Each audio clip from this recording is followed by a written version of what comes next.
3. Princípio que, ao ser implementado, libera, gente, o órgão da administração federal das atividades de rotinas de execução e tarefas de mera formalização de atos administrativos, para que possa concentrar-se na atividade de planejamento, previsão, coordenação e controle. Descentralização, libera a administração direta, ele transfere, ele delega para uma nova pessoa jurídica. Trata-se de instrumento de descentralização administrativa, com o objeto de assegurar maior rapidez e objetividade das decisões, situando-se na proximidade dos fatos, público-alvo, o problema. O problema, o que é isso, gente? A decisão está tomada aqui, ele delega a sua competência para o cara aqui, mais próximo dos fatos. Qual é o nome desse cara? Delegação de competências. Professor, não fala um negócio desse. Cara, faltou o que agora? Faltou controle. Tá aí. Mas vamos ler. Atividade da administração federal que deverá ser exercida em todos os níveis e órgãos, compreendendo particularmente chefia, burocracia, chefe, órgãos próprios de cada sistema, controle interno aí, com observância das normas de recursos financeiros e bens. Aí tem um misto entre interna e externa. Bacana? Gente, só para você fixar para vocês. Não acabei de explicar para vocês a administração pública indireta. Desculpa, eu acabei de explicar para vocês a reforma gerencial do Decreto-Lei 200. Já expliquei isso aqui para vocês no plano diretor da reforma do aparelho do Estado, gente. Uma super aula, uma aula de quase 3 horas para vocês. Tá? Uma super aula para vocês, gente. Então aqui fiz um resuminho para diferenciar a reforma, o primeiro movimento de reforma para o segundo movimento de reforma no Brasil, que foi ocasionado pela Emenda 19. Primeiro, descentralização administrativa através de delegação de autoridade aos administradores públicos transformados em gerentes crescentemente autônomos, ou seja, contrato de gestão, artiguinho 37, parágrafo 8º da Constituição. Descentralização política. O que é isso, gente? É transferir o poder político de execução para os níveis regionais, que estaduais, e locais, que são os municipais. Achatamento organizacional. Gente, achatamento organizacional, o que é isso? É a horizontalização. Não há verticalização.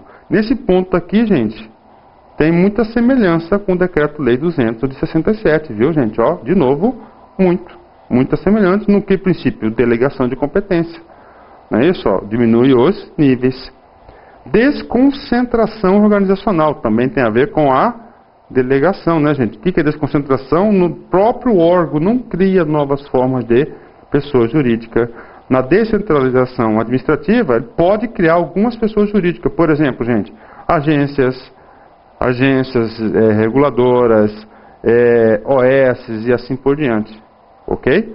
Confiança limitada. E não desconfiança total da burocracia. Ou seja, está baseada essa reforma gerencial na burocracia, não combate. Tá? Ela vai estar alicerçada em cima da burocracia, vem a gerencial para dar eficiência à administração burocrática. Controle por resultados a posteriori, ao invés do controle rígido passo a passo de processos administrativos.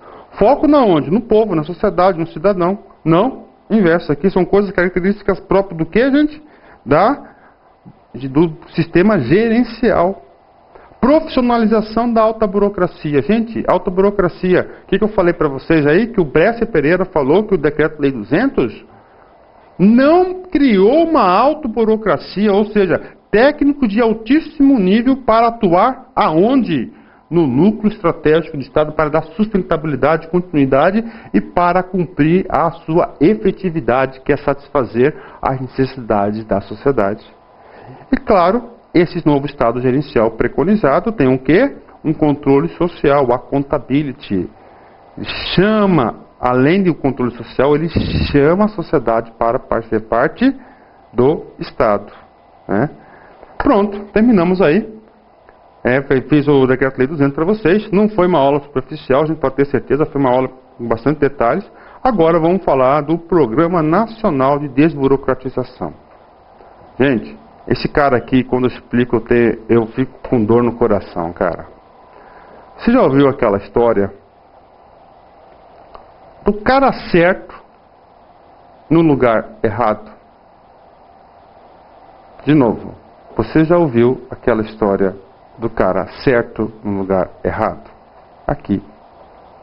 Professor, eu não entendi, cara. Aqui, isso aqui que fizeram, gente, com todo o respeito que eu tenho a essa pessoa, o nosso maior burocrata que nós conseguimos formar, mas burocrata da burocracia weberiana, profissional, etc, etc.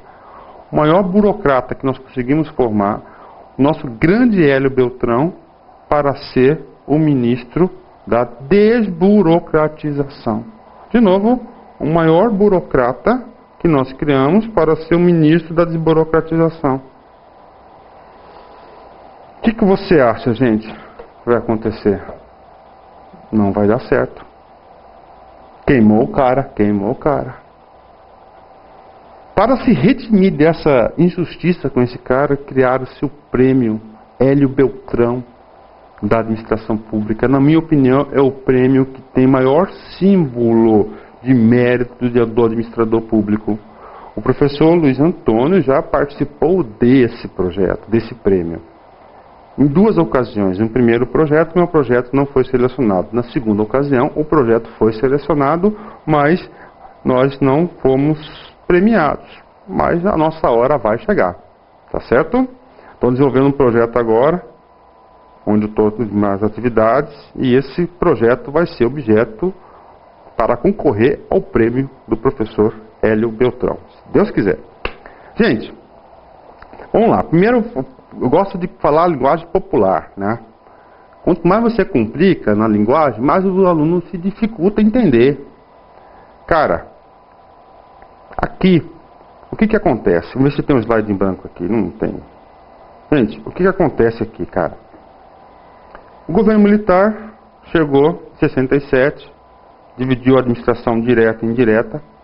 A direta ficou em segundo plano e a direta bombou, cresceu. Cara, sabe o que aconteceu? O regime militar começou a perder o controle do aparelho do Estado porque ele ficou muito grande, não tinha instrumentos de controle. Começou o quê? A perder o controle. Ele começou a perder o controle, gente. Então ele cria um dos princípios, gente, um dos motivos para criar o Ministério da Desburocratização foi isso, passar o Estado o quê? A ter controle, ó, aqui, frear a excessiva expansão da administração pública indireta. Vou até completar em tempo real para você aqui, gente, ó. A administração pública indireta, que mais criaram eram o quê? Indireta, eram empresas públicas. Empresas públicas, sociedade de economia mista, todas essas tipos. Segundo motivo, gente, do Programa Nacional de Burocratização. Gente, você concorda comigo que a burocracia, ela afasta as pessoas do Estado?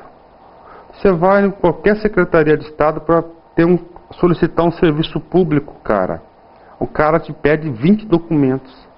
Esses 20 documentos vai afastando as pessoas do próprio serviço. Então diz o seguinte: eu quero aproximar o povo do Estado. Isso é inédito. Foi a primeira vez, é inédito. Então isso é a intenção. Estou colocando só a intenção dos caras lá para criar isso. Então o que eles fizeram, né?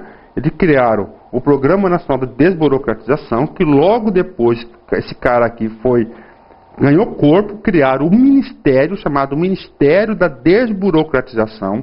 Caiu na provinha de vocês, Hélio Beltrão. Hélio Beltrão foi quem? Foi o ministro do Ministério da Desburocratização. Gente, caiu Hélio Beltrão, opa, o cara quer, a pergunta aqui é sobre o Ministério da Desburocratização. Então ele queria desburocratizar. Meu, fala comigo aí, cara, papo reto comigo. E o Dasp aqui? Agora a cova dele já está lá embaixo, né? Desburocratização. Gente, é uma ideia fantástica, fantástica. O que ele queria aqui? Aproximar o Estado da sociedade e queria controlar a administração. Tá? Gente, um ideal de reforma maravilhoso. Gente, só pelo lapso temporal. Deu certo? Claro que não. Aliás, todas essas aqui, gente, são tentativas de reforma. Nenhuma foi 100% concluída e bem sucedida. Tá? Única coisa que eu expliquei para vocês que foi bem sucedida e deu certo foi o quê? Foi lá o isolamento burocrático. Isolamento burocrático. Mas não foi considerado reforma porque não agregou valor. Bacana? Agora, por que não deu certo? Mas esse cara aqui, cara, foi uma maior jogada de marketing político que eu conheço. Agora nós vamos desburocratizar. Rapaz, isso aqui houve uma aprovação da opinião pública gigantesca, porque nós somos vítimas da burocracia. Quando você simplifica os processos, você passa a ter acesso aos serviços públicos, você fica feliz. Então foi uma grande estratégia de marketing do regime militar. Para mim foi a maior de todos que eu conheço no Brasil. Bacana? Entendeu os ideais por cima da reforma? Agora vamos aos detalhes. Visava a simplificação de processos, documentos e atos? Sim. Eliminação de informações necessárias? Sim. Mas, isso, gente, até hoje nós precisamos fazer isso. Diretrizes do plano. Olha só. Queria aproximar o Estado e a sociedade através da simplificação de procedimentos e prestação dos serviços públicos. Ó. Valorização do cidadão enquanto principal beneficiário dos serviços públicos. Ó, a mudança de foco, gente. Professor, esse cara aqui foi burocrático ou gerencial? Rapaz, esse aqui foi gerencial. Isso aqui veio o quê? Reforçar o Decreto-Lei 200. O Decreto-Lei 200 foi a primeira tentativa. Bacana, ele veio reforçar. E, claro, o quê? O governo militar ficou desesperado. Pô, perdi o controle, agora eu não mando mais. Então ele queria o quê? Frear a excessiva expansão da administração pública indireta que foi estimulada pelo Decreto-Lei 200. Estimulou o quê? Olha só, qual foi o remédio, gente? Pensa comigo. Você quer o quê? Você quer frear o crescimento das empresas indiretas. O Estado não é desenvolvimentista? Se o Estado é desenvolvimentista, ele faz o seguinte, simples, não criando o quê? Novas entidades da administração indireta. Mas professor, e aí? Vai ficar sem? Claro que não. Agora, ao contrário de você criar a empresa, você vai pegar o dinheirinho do governo, emprestar com subsídios, estimular empresas nacionais privadas a executar o serviço. Ok? E passa o que? Para o setor privado. Certo? Certo. Ok, legal. Gente, ok, vamos lá. Vamos aqui, concluindo aqui essa matéria aqui. Olha só. Ministério da Desburocratização. Vem para quê? Vem para simplificar a vida das pessoas. Não é isso? Gente, hoje a nossa vida já é complicada. Imagina o contador, gente. Quantas obrigações, acessórios ele é obrigado a fazer por dia. Tem data para tudo, contribuições, impostos, informações, não é isso? E a nossa própria vida pessoal visava o quê? Simplificar. Gente, tudo bem, e aí? Esse cara aí, o Ministério da Desburocratização. Olha só, as principais ações que ele desburocratizou, que facilitou, que realmente facilitou. Primeiro, aqui, facilitou a retirada do passaporte. Antes do passaporte, por exemplo, não sei, né? Não era nascido. Era o quê? 6 meses. Agora ele tira o passaporte em 15 dias. Aí eu pergunto para você, gente. Em 1980, quantas pessoas faziam viagem ao exterior? Ou seja, essa ação não atinge a massa, somente uma pequena elite. Não tem impacto social positivo. Não é isso? Hoje, poucas pessoas já têm, imagina aquela época.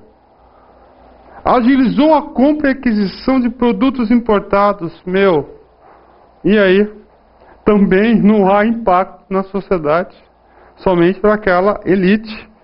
Ou seja, são ações pontuais que realmente facilitaram aqueles produtos, mas que não teve um grande impacto. 3. Agilizou a retirada da segunda via da carteira de identidade do RG. Segunda via, gente. Aí eu só lembro, gente. A minha primeira via, eu peguei uma fila enorme, gente. No sol, sujei todos os dedos, ok, demorou bastante. Antes, a segunda via, você tinha que passar pela mesma via sacra. Agora não. Agora ele agilizou o quê? A retirada da segunda via, não da primeira. Mas aí, gente, qual que tem mais impacto? Agilizar a primeira ou a segunda? Claro que é a primeira. Que a primeira todo mundo tem. Meu pai, a carteira dele é original, a primeira via ainda. A minha, infelizmente, já fui vítima de um assalto, tem a segunda via. E foi uma via sacra, não foi fácil não, viu, gente? Tirar a segunda via.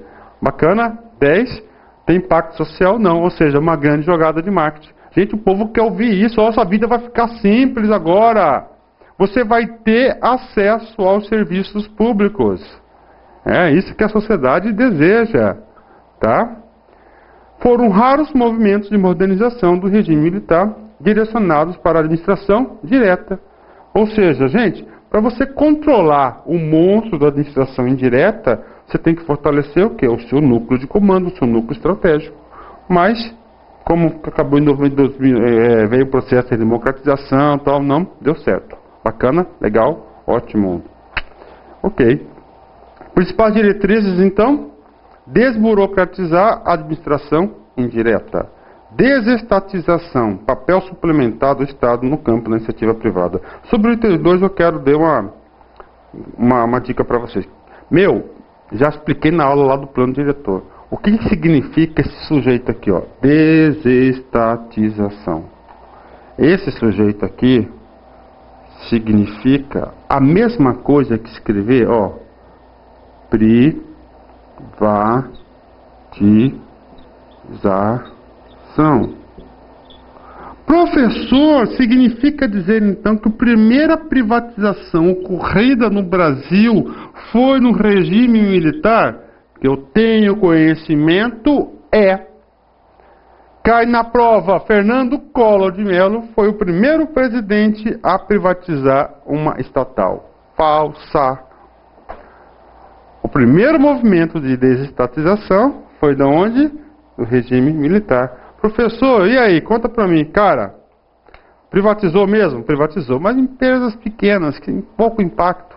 Porque é uma contradição. Ele assume o governo criando uma super administração indireta e agora ele quer o que? Privatizar? É uma contradição política. É claro que ele não vai privatizar as principais. E tanto é que essa intenção aqui não evoluiu. Também como essa outra aqui não evoluiu. Mas são as diretrizes do plano. Se cair quais foram as diretrizes do plano, isso aqui cai em prova, você tem que saber.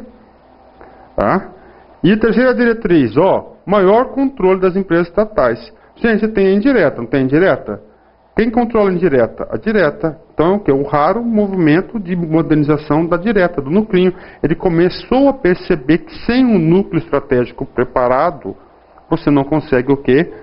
Dar conta às demandas da sociedade. Ou seja, uma grande jogada de marketing. Infelizmente, o Ministério da Desburocratização não vingou. Oh, legal. Vamos ver aqui um texto aqui do Bresci Pereira. Vou ler todo para vocês, né? Apesar de todos os avanços em termos de flexibilização, o núcleo estratégico